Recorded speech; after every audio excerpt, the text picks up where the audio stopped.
So we are back at YMCA Exeter today, and today we'll be looking at our Stage 4 properties, which is what a resident becomes once they complete their tenancy trainer scheme during Stage 3. So our goal is to ensure that our young people can maintain their tenancy and live independently and have a fruitful life. Today we will be looking at Kirsty's story as she embraces her full independent living life.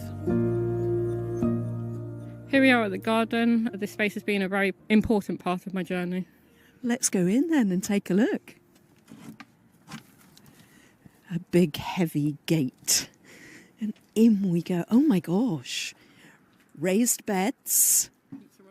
A pizza oven. Go on, tell me more. So I helped build this pizza oven. Yeah, it's been a lot of fun. How do you make a pizza oven? With a lot of hard work and heavy lifting. Which takes us through the raised beds. You can probably hear we're along the side of the train tracks in Exeter. Oh, and what have we got here? This is the cabin. This is where we will often meet up and have a chat and coffee. This is where we often take a break after the heavy lifting. In that case, not that we've done any heavy lifting.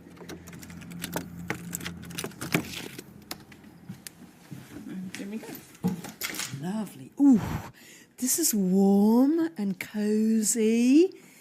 So this is one of your places, is it? Yeah, this is one of my relaxing and calming areas. What was it that brought you here originally to YMCA and then into this cabin in the garden? So I was a full-time carer for my mum for about 10 years. My physical and mental health got to a point where and her declining health got to a point where I could no longer care for her. I was living with her, so I had to find alternative accommodation. The YMCA was recommended to me by my housing officer, and here we are. How did you find it when you first moved in? Daunting. I was really, really anxious. I struggled to get out of my room. My support worker asked the sort of things I was interested in. I mentioned being outdoors. She recommended gardening, and here we are. What did that offer you? That sort of bit of encouragement just got me out and got me more comfortable getting out of my room and getting to know people, interacting with people, settling in, I guess, to Exeter.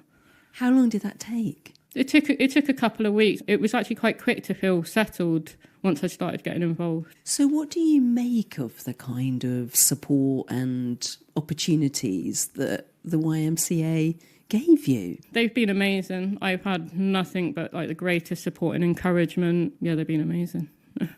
So how long did you live here? I lived at Stage 1 for approximately 8 months, and then I moved on to the next stage.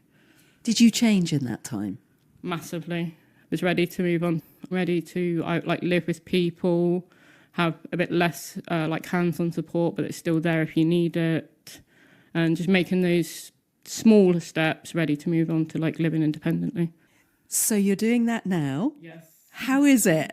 It's amazing. This is the first time truly living on my own with everything of my own. And yeah, I love it. Having my own space, it's been great for my mental health. So can you believe where you are now compared to where you were and how you were? No, honestly, I've made massive steps, and in these past almost 3 years, I couldn't have imagined where I am now. How has the change happened? All the support I've received, everybody I've interacted with at Y has been so encouraging and so warm and non-judgmental. It's been an incredibly safe space for me to come to terms with certain events that had happened, such as the death of my mum. They've been massive for me. And what about the garden? What roles that played? I've always enjoyed being outside and helping to grow food that's then gone back into the cafe that the YMCA runs. Has been a really cool and learning opportunity and helped develop new skills. And hopefully if I have my own garden, I'll be able to take the skills in and grow my own food. So what's next? Too early to say. I'd potentially like to go into working with young people, similar line of work as the YMCA does. But like I say, too early to tell.